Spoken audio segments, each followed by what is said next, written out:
Welcome to Spurs Focus, your go-to spot for daily Tottenham news, transfers, and match updates. Don't forget to support the channel by hitting that subscribe button now. Let's dive into today's top story. The clock is ticking for Tottenham to try and find an Eberki Eze alternative in the transfer market. Tottenham had looked on course to sign the 27-year-old from Crystal Palace before Arsenal made a late play for the highly rated ace. Eze is now set to become a Gunners player in a deal worth £67.5 million. Losing out to their North London rivals is a major blow to Tottenham, and it follows on from the failure to conclude a deal for Morgan Gibbs-White despite activating the release clause in his Nottingham Forest contract. One player who has been linked with a move to Tottenham Hotspur Stadium recently is exciting Monaco talent Magnes Aklushi. So who exactly is the attacking midfielder? Born in Tremblay en France in February 2002, the youngster spent time with Villarreal and Torcy in his youth career before linking up with Monaco in 2017. Firstly getting experience in the club's B team, Akliouche graduated to the first team during the 2021/22 campaign and made his debut as a substitute during a 2-0 loss at Lyon. The attacking ace, who has mainly operated from the right wing in his career, would only play in a further 6 games that season, but he did make 2 appearances for Monaco in the Coupe de France, with one of those a start in a 2-0 win over Amiens as he registered an assist while playing from the left wing. His game time increased slightly the following campaign, but it was not until 2023-24 when he became a regular for the League One side. Akliouche registered 8 goals and 4 assists in his breakthrough season, mainly splitting his playing time on the right wing and as an attacking midfielder. The 23-year-old continued to have an impact for Monaco last season as he started 36 times on the right, duly contributing 7 goals and 12 assists. The player also picked up some vital Champions League experience as he started all 10 of Monaco's games in the competition, notably scoring in wins over Barcelona and Red Star Belgrade. Akliouche also has experience on the international stage after playing for France U21s and Thierry Henry's international team during the 2024 Olympics in Paris. The opportunity to work with the Premier League legend was certainly beneficial to the player. Both on and off the pitch, he gives me a lot of advice, he told TNT Sports. Thanks to his experience as a player and coach, his words are gold. You have to pay attention to them. When he says something to you, you pay attention because he never says just anything. He's also aware that young players need more attention and advice, so he helps us a lot. It's important to have that help. The player himself has come in for plenty of praise due to his performances for Monaco. It perhaps is no surprise given what he can produce on the football pitch. A technical player who can operate centrally or on the wing, Akliouche is a good dribbler of the ball with excellent passing ability. His eye for a pass can be seen from the 17 assists he has so far contributed for Monaco, with his tally of 17 goals also highlighting that he can regularly get his name on the score sheet. His ability to carry the ball forward and his touch are also big strengths, as is the hard work he puts in off the ball to help his team. Last November, Monaco boss Adi Hutter dished out the praise to the left-footed star and described him as an international level player. He has made a huge progression. For me, he is an international level player, he said as reported by Get French Football News. He can be happy that he is an example of our academy, the same as Elias Ben Seguir, who came from the group elite and is now with the pros. When I arrived last season, I saw he was a talent, but when you are up front or a number 10, you have to bring stats and set up or score goals. He brings us lots of stats. With 2 goals, he was for sure the key player tonight. Former Liverpool player Takumi Minamino, who is now a teammate of Akliouche at Monaco, noted him as the best young player in the team when he first arrived at the club, and he added that he has huge potential. A move away from Monaco does appear to be on the cards at some point in the future, given his rise over the past few seasons. Whether that is at Tottenham or somewhere else will become clear in weeks and months ahead. Pep Guardiola has finally spoken on the future of Tottenham transfer target Savinho, with the Manchester City boss refusing to give a straight answer over the Brazilian's availability. City are holding out for £70 million, and Spurs have already seen bids rejected. But while Pep played coy, Thomas Frank sent an entirely different message in his pre-match press conference, making it clear he only wants players fully committed to the badge. After Spurs lost out to Arsenal for Eberki Eze, Savinho now looks like their only concrete target left. But with time running out, the pressure is building in North London. Pep Guardiola has provided a fresh verdict on Tottenham transfer target Savinho, with Thomas Frank also sending a perfectly clear message to the Manchester City star. Having brutally lost out on the signing of Crystal Palace star Eberki Eze to Arsenal, Savinho currently appears to be Spurs' only concrete target, with club-to-club talks having taken place and bids submitted, but rejected as City hold out for £70 million.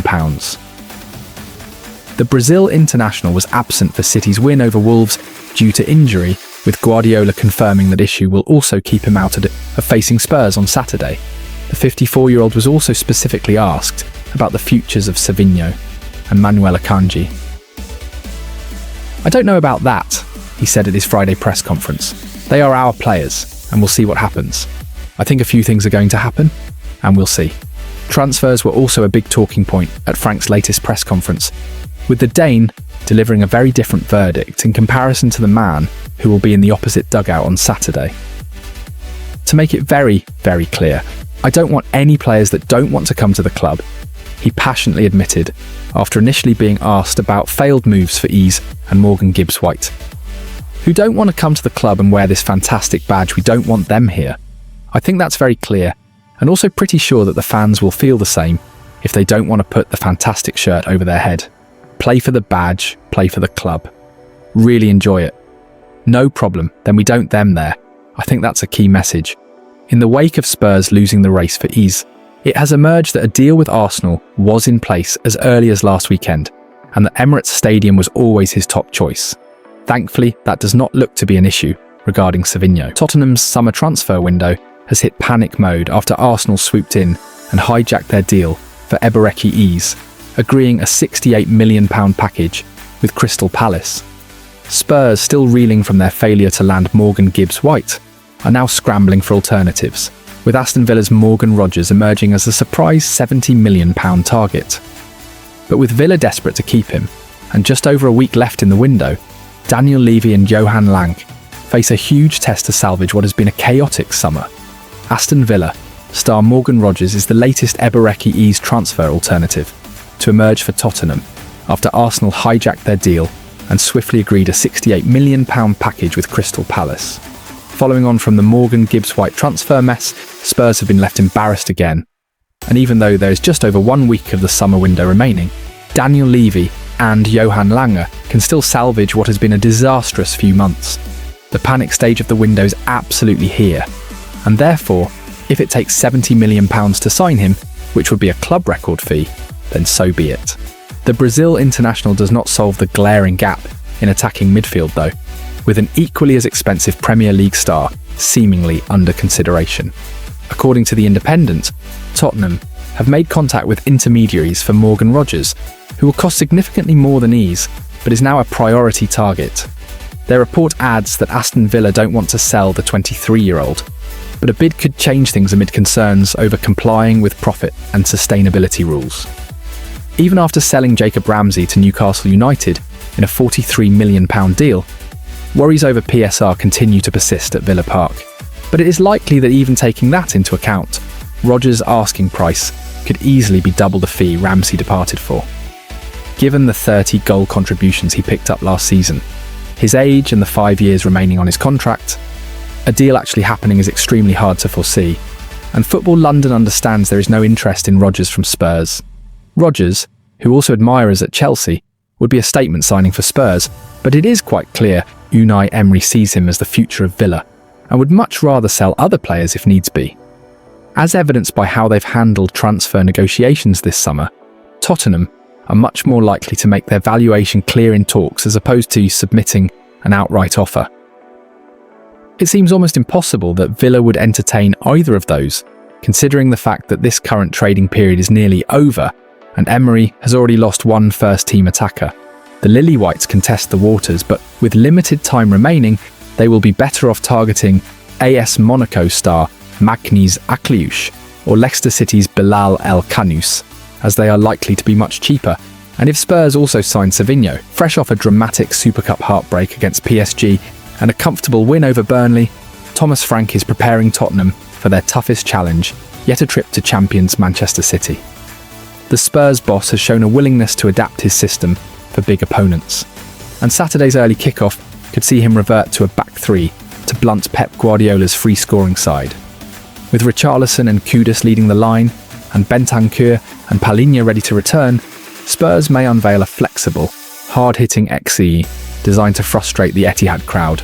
Thomas Frank faces another awkward Tottenham test this weekend when his side visit Manchester City in Saturday's early kickoff. Prior to beating Burnley last weekend, Spurs came up against Paris Saint-Germain in the UEFA Super Cup final and gave the Champions League holders a real scare. Tottenham looked destined to win the trophy, having led 2-0 for 85 minutes before a late fight back from the French side sparked a remarkable turnaround. Frank did have a plan in place for the cup final, and it almost paid off. That may well be the case again on Saturday, when his team travel north to the Etihad Stadium. The Dane is not a head coach who has a set formation, and he will tinker his setup and tactics accordingly to the team they face.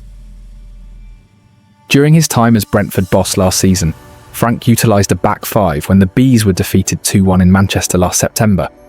In the return game in January, he opted for a 4-3-3 setup, as the West London club registered a late point following a 2-2 draw.